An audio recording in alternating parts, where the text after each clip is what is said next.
She was young, beautiful, on the brink of something bigger than she ever imagined. A face recognized by thousands, a name whispered in conversations behind closed doors. A life that, for all its complexities, seemed to be moving forward. Fast. The kind of forward motion that draws attention, that turns strangers into admirers, that turns admirers into something else entirely. Every post, every picture, every fleeting moment captured online only added to the illusion of control. A curated existence where the past was just that, behind her, or so she believed. Because the past has a way of lingering in places you can't see, in the silence between phone calls, in the weight of an unread message, in the shadow of someone who refuses to let go. She had spent months reshaping her world, pushing herself forward, making peace with the choices that had led her here. To the late nights, the flashing cameras, the growing audience, the feeling that every step forward was another inch away from the life she once knew. There were those who cheered her on, those who envied her, and those who watched from the sidelines, waiting for her to look back. Because that's the thing about people who can't move on. They don't want you to move on either. It started with messages. Some ignored, some deleted, some answered with short, cautious replies. Then came the calls, the sudden appearances, the moments that seemed like coincidences until they didn't. Friends told her to be careful, to change her number, to block him, and she did. But blocking someone doesn't erase them. It doesn't change the way they think. It doesn't stop them from waiting for the moment when you least expect them. She had been here before. The uneasy feeling of being watched. The sense that someone was always just a step behind. That a familiar name would always find its way back onto her screen, no matter how many times she tried to erase it. And yet, life moved on. It always does. That night, she checked into a hotel, one of the finest in the city, a place meant for comfort, for escape, for privacy. She walked through its marble lobby, past the quiet hum of conversations, the distant clinking of glasses. Up the elevator to a room high above the city.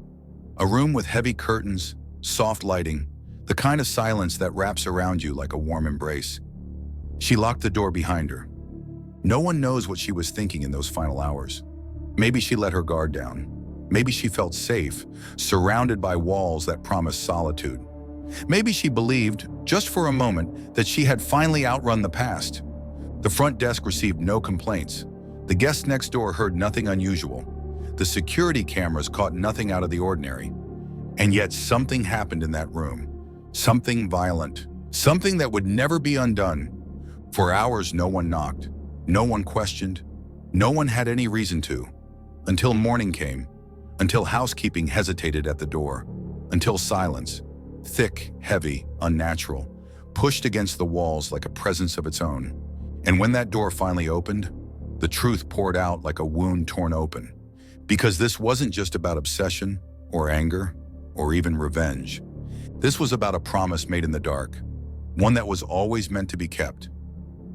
Welcome back to Echoes of Crime, where the past speaks and the truth demands to be heard.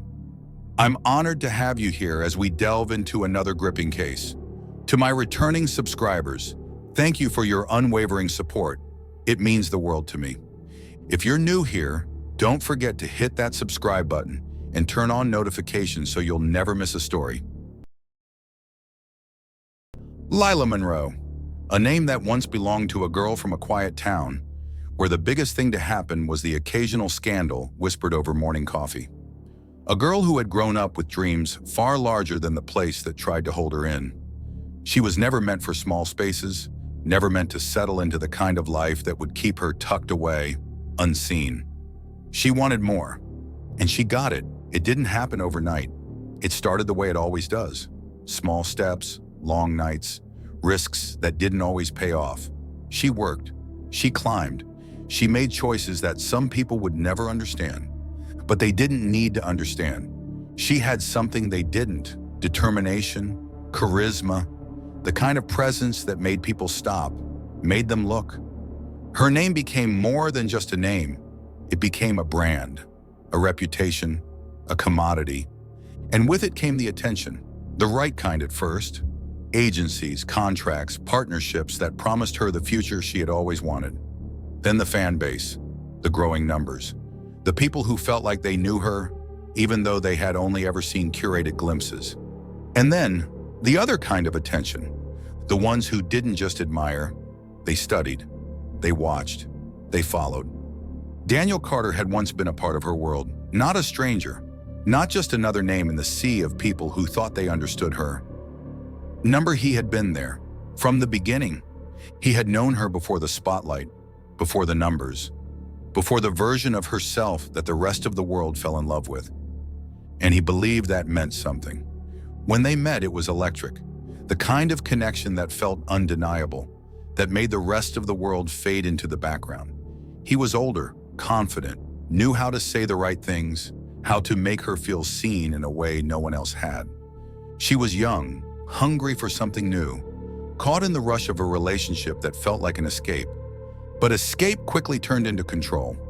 At first, it was little things, questions, concerns disguised as care, a slow, creeping weight that settled over her life in ways she didn't notice until it was too late. He loved her too much. Or at least that's what he always told her. She belonged to him, only him. And when she started pulling away, when she realized that love should not feel like a prison, he felt it. The distance, the shift, the inevitability of her leaving, and he could not accept it. So he did what people like him always do. He promised to change. He swore he would be better, and for a while he was, but it never lasts. It never does. The fights became louder, the apologies became emptier, and one night she walked away, blocked his number, moved on. He told himself it wasn't real, that she would come back, that she had to come back. She never did, and that was when something inside him snapped. Lila Monroe had left him, and she had not looked back, and in Daniel Carter's mind, that was unforgivable. For months, he watched from a distance, saw her career explode, saw her name trending, saw her smile in pictures that no longer had anything to do with him. She was living a life he was no longer a part of, and he could not accept it. The messages started slow, a few here and there. She ignored them. Then came the calls, the emails, the nights she swore she saw someone watching her, but convinced herself it was just her mind playing tricks. Because surely he would not actually show up. Surely he had moved on.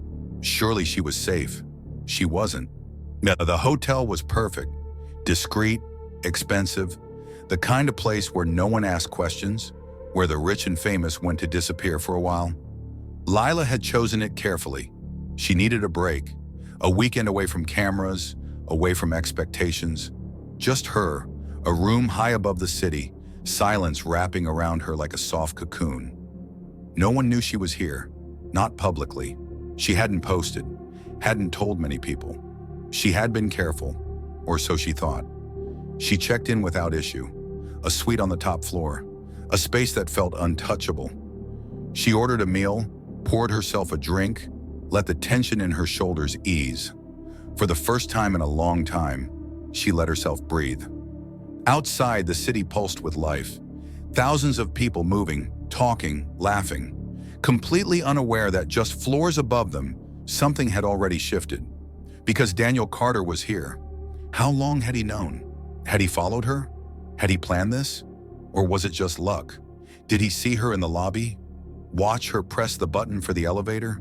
Stand just close enough to memorize her floor number? Or had he always known? Had he been waiting for this moment longer than she realized? The front desk received no complaints that night, no reports of strange noises, no calls from the neighboring rooms. For hours, the hotel was silent. And then, at some point, silence turned into something else. The kind of quiet that holds something just beneath the surface. The kind of stillness that feels wrong, even when no one can quite say why. Morning came. Housekeeping knocked, no answer. They knocked again. Still nothing. There was no reason to be concerned, not yet. But then came the key card. The moment the door swung open, the pause, the sharp inhale, and then the scream. What they found inside that room would never be forgotten. The police were called. The investigation began. The crime scene became something to be analyzed, picked apart, studied for every last trace of what had happened. But some things do not need explanation. Some things do not need to be studied to be understood. Lila Monroe was dead, and Daniel Carter had finally gotten what he wanted, because this was never just about heartbreak, or anger, or even revenge. This was about something else entirely, something that had been set in motion long before she ever stepped into that hotel, something that, from the moment she walked away, had always been waiting for her. Lila Monroe had been looking forward to this night. For weeks she had been running on empty, endless calls, meetings, photo shoots, a schedule so packed that even sleep felt like a luxury. She needed an escape, a weekend where no one could reach her, where she could exist without expectation, without performance. That's why she had chosen this hotel, a place built for discretion, where the wealthy and well-known disappeared behind locked doors and heavy curtains, a place where no one asked questions. She had told only a few friends where she was going. No public posts, no location tags, no announcements. She had been careful, or so she thought. She stepped into the lobby, suitcase in hand. The staff greeted her by name. She had stayed here before. They knew her. Her reservation was waiting. Top floor, corner suite. Isolated, quiet, exactly what she wanted. She smiled, took the key card, and headed toward the elevator. The doors slid shut. She never saw him, never noticed the man sitting at the bar, fingers tapping lightly against the rim of his untouched glass. Never felt the weight of his gaze following her across the room. She had no reason to look, no reason to suspect that, in a matter of hours, she would be trapped in a nightmare from which she would never wake. Inside the suite, she let herself breathe. The pressure of the outside world faded the moment she locked the door behind her. She called a friend. 23 minutes of easy conversation, laughter, plans for next week.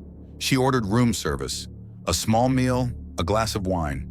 She tipped generously, thanked the server, closed the door and locked it again. The walls were thick, the locks were solid.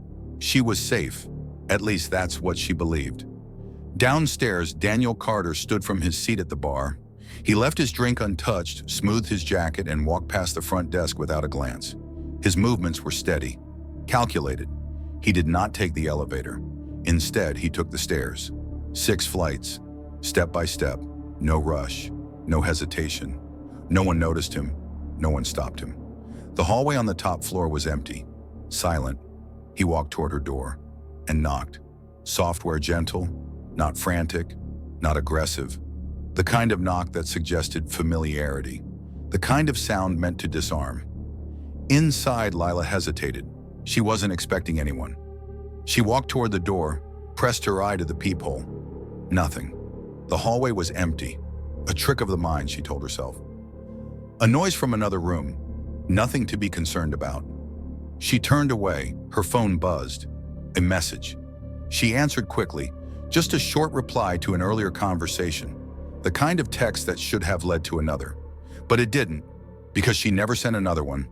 A sound. Software muffled, just beyond the door. Not loud enough to be alarming, just enough to make her glance back. Her fingers hovered over the lock. Something felt off. She exhaled, shaking the thought away, retreating back into the warmth of her solitude. A neighbor in the next room paused. A dull thud, a noise that didn't quite belong. It lasted only a moment, then silence. The kind of silence that should have felt normal, but didn't. They hesitated, listening, waiting. Nothing else followed. The world moved on. A call to the front desk. A report of something strange. Not an emergency, just odd. Hotel security knocked. No response. They knocked again. Still nothing. But the noise had stopped. And that was enough. They left. Daniel Carter did not. For 26 more minutes, he remained inside that room. Unrushed, unbothered. Then he stepped out. Calm, steady. The door closed behind him. He walked toward the stairwell, took the steps down, the same way he had come. No cameras caught him leaving the floor.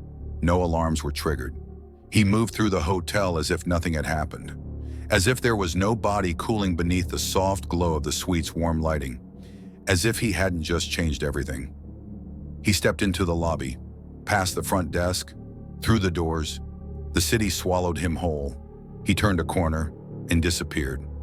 Upstairs, the room remained locked. Inside, the phone on the nightstand stayed dark. Unread messages sat in quiet limbo. Morning came.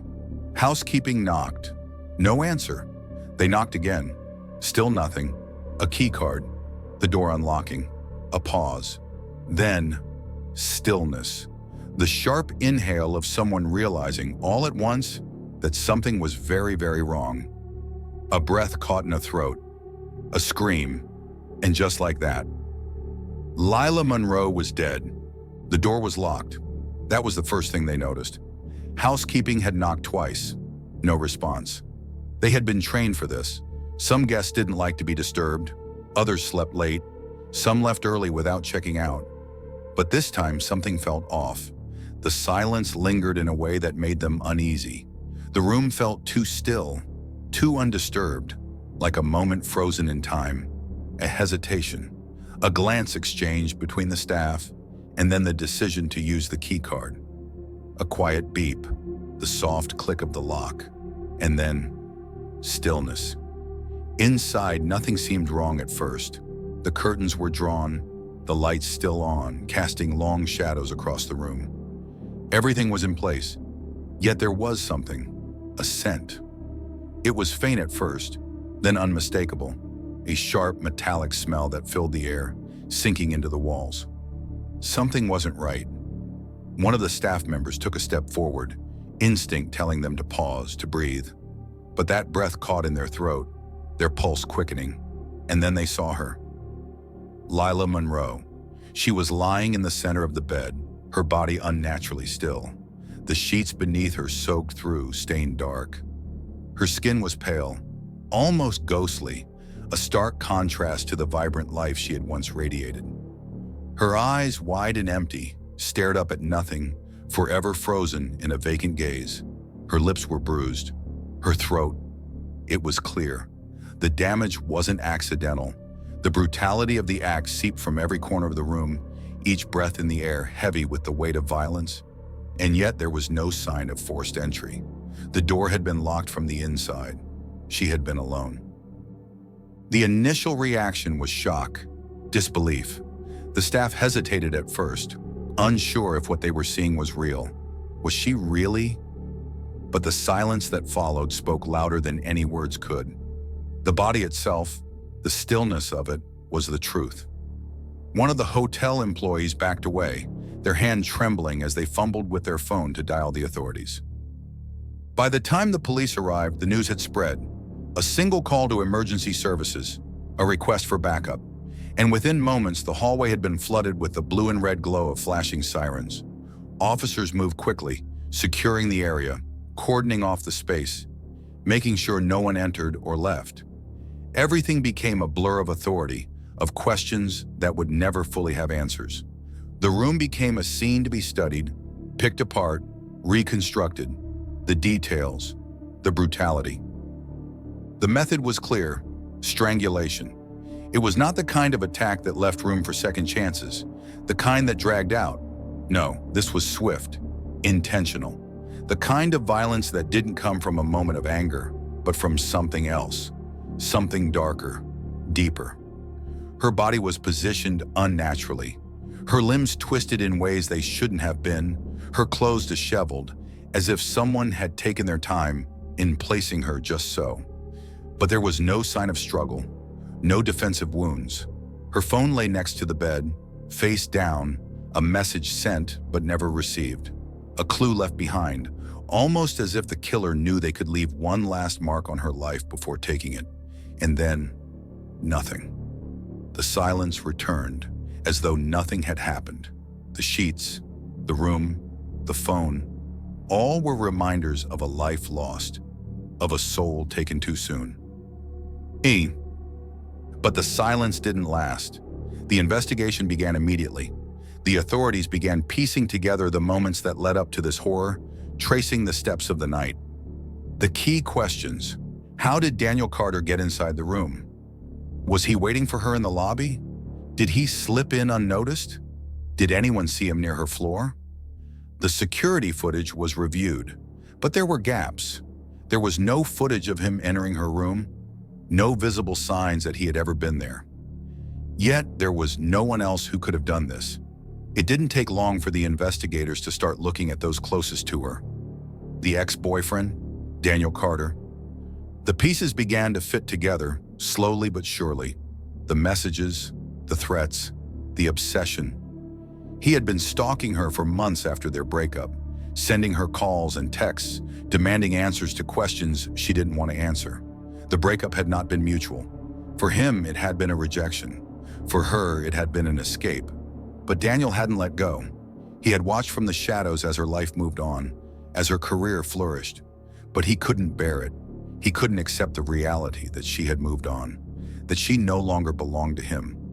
And so, when he saw an opportunity, when he knew she was alone in the hotel, secluded, vulnerable, he took it.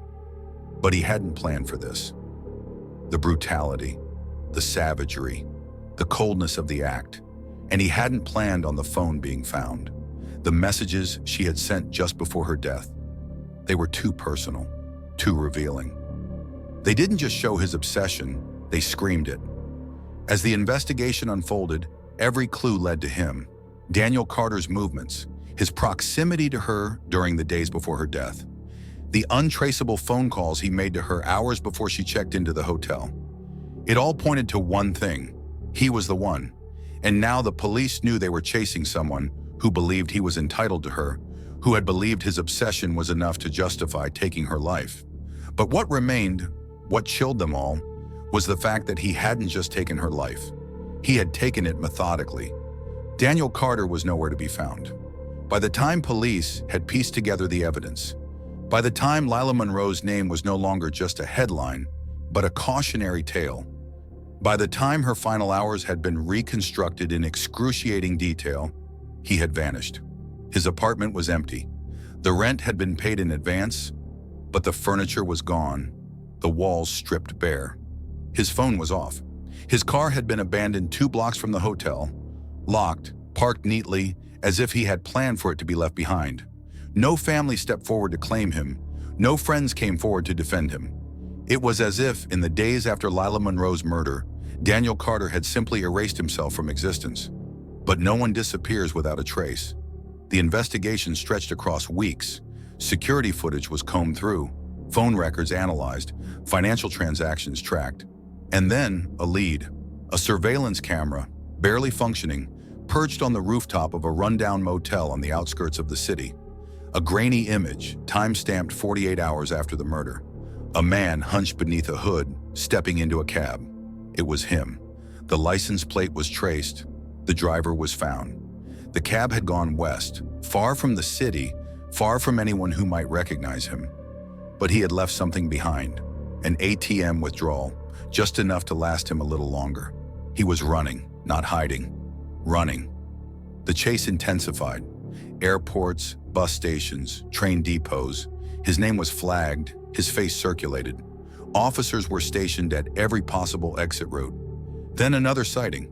A rest stop off a desolate stretch of highway, hundreds of miles from the life he had abandoned. He had bought food, paid in cash, but the clerk had noticed something. The way he avoided eye contact, the way his hands shook as he counted out the bills. A call was made, authorities were notified, and by the time Daniel Carter reached the next town, they were waiting. He was found in a rented cabin deep in the woods, surrounded by nothing but silence. There was no attempt to fight, no struggle, no resistance. Just a man sitting in the dim glow of a single lamp, staring at the wall, as if he had known this moment would come, as if he had been waiting for it. When the officers entered, weapons drawn, he did not flinch. He did not ask why they were there. He did not speak. Even when they cuffed him, even when they pulled him to his feet, even as they recited his rights, he remained silent. He was led outside into the cold, into the flashing lights of police cruisers, into the reality of what he had done. Still nothing. No remorse, no anger, no fear, just silence. The courtroom was packed. Reporters, cameras, strangers who had never met Lila Monroe, but spoke of her as if they had known her all their lives. The details of her murder had spread like wildfire. People wanted justice. People wanted answers. But Daniel Carter had none to give. He sat motionless through every hearing, through every statement, through every moment that should have forced him to feel something. The prosecution painted him as obsessed, dangerous, a man who believed that if he could not have her, no one could. The defense argued mental instability, an unraveling mind, a tragic case of a man who had lost control. But the facts were undeniable. The security footage, the threats, the final messages Lila had sent, and the crime scene itself, brutal, deliberate, merciless. There was no insanity plea, no claim of temporary madness. He had planned this, and everyone in that courtroom knew it. When the verdict was read, he showed no reaction. Guilty on all counts. The sentence came swiftly. Life without parole. Lila Monroe's family spoke to the press outside the courthouse. She didn't deserve this. She had her whole life ahead of her. Her mother's voice cracked. Her father stared at the ground, unable to meet the cameras. They thanked the investigators, thanked the prosecution, but no justice, no sentence, no courtroom victory could bring their daughter back. She was gone, and in her place, only the story remained. Come. The questions never stopped. How had he gotten into the room? The door had been locked from the inside. There were no signs of forced entry, no hotel key cards traced back to him. Had she let him in? Had he been waiting? Some believed he had stolen a staff key. Others believed he had slipped in unnoticed when she retrieved her room service. Or maybe, just maybe, she had opened the door willingly, for reasons no one would ever know. There were whispers of something more, something about the way he sat in that cabin as if he had been waiting, something about the way he never ran, only moved, something about the way he never said a single word, not to the police, not to the judge, not to anyone. People speculated, was this his first time, or just the first time he had been caught? There were no other known victims, no records of previous arrests, but there were stories. Women who had once been close to him, women who had left, women who had blocked his number, women who now wondered if Lila Monroe had not been his first thought, had she simply been his first opportunity? The theories were endless. The truth, however, would never be known, because Daniel Carter never spoke again. Not during the trial, not during the sentencing, not even after he was locked away, with nothing left but time. Not one word. Not ever. Lila Monroe was not the first. She was not the first woman to be watched from the shadows. Not the first to hear a familiar knock on the door and feel a hesitation she couldn't explain. Not the first to ignore the voice in the back of her mind telling her something wasn't right. She was not the first to be followed by someone who believed that love and possession were the same thing. But she was one of the ones who didn't make it out, and that is what people remember. The case shook the public, not just because of its brutality, not just because of the man who sat in the courtroom without expression, without regret, but because it felt familiar. It was the kind of tragedy that people had read about before. Another young woman, another jealous man, another ending that seemed avoidable, yet wasn't. People questioned everything. Why hadn't she done more? Why hadn't she gone to the police? Why had she ignored the warning signs? But these weren't the right questions, because Lila Monroe had done everything she could. She had blocked his number. She had cut off contact. She had moved on with her life, believing that was enough. It wasn't, because the truth is, when someone decides they own you, no locked door, no changed number, no amount of distance will ever feel like enough. And that is what terrified people the most. The adult industry took notice. Lila Monroe's death wasn't just a headline, it was a wake-up call. Women in the industry spoke out. They shared their own experiences. Stories of obsessive fans, of men who had convinced themselves that the connection they felt was real, that they were entitled to something more. They talked about the threats, the harassment, the way security was often an afterthought until it was too late. Studios issued statements. Some promised better protection for their models. Others distanced themselves from the conversation entirely, unwilling to acknowledge the dangers that came with the fame they had helped create. But the conversations had already started, and they weren't going away. Hotels, too, found themselves under scrutiny. How had Daniel Carter gotten into that room? How had he managed to leave without a trace? Security measures were reevaluated. Staff were trained to recognize warning signs. Unfamiliar guests lingering in the lobby. Names not registered to a room. Guests receiving unexpected visitors late at night. New policies were introduced. But policies don't undo the past, and no amount of security changes would bring Lila Monroe back. Her name lived on in court documents, in headlines, in conversations that never seemed to reach a conclusion. People debated the outcome. Was justice truly served? He was caught. He was sentenced. He would never be free again. But that wasn't justice. Justice would have been Lila Monroe checking out of that hotel the next morning, stepping into the sunlight, answering her unread messages, returning home. Justice would have been her life continuing, and it didn't. That was the truth that lingered long after the case was closed. There were still questions, unanswered, unsettling. Had he been planning this for longer than anyone realized? Had there been others before her? Did anyone, friends, family, colleagues, see something in him that they ignored? Could it have been prevented? It was easy to look back and see all the warning signs, the messages, the obsession, the way he had slowly unraveled in the months after she left him. But what happens when the warning signs aren't enough? What happens when no amount of caution can change the outcome? That was the thought that haunted people long after the cameras stopped rolling, long after the trial ended, long after Daniel Carter's name faded into obscurity. Because this wasn't just about Lila Monroe. This was about every woman who had ever felt a presence too close behind her on a dark street. Every woman who had ever changed her number, locked her doors, watched the shadows, and still felt unsafe. Every woman who had ever wondered if cutting someone off was enough, and every woman who learned too late that it wasn't. What do you think should have been done to prevent this? Could this have ended differently, or was it always leading here?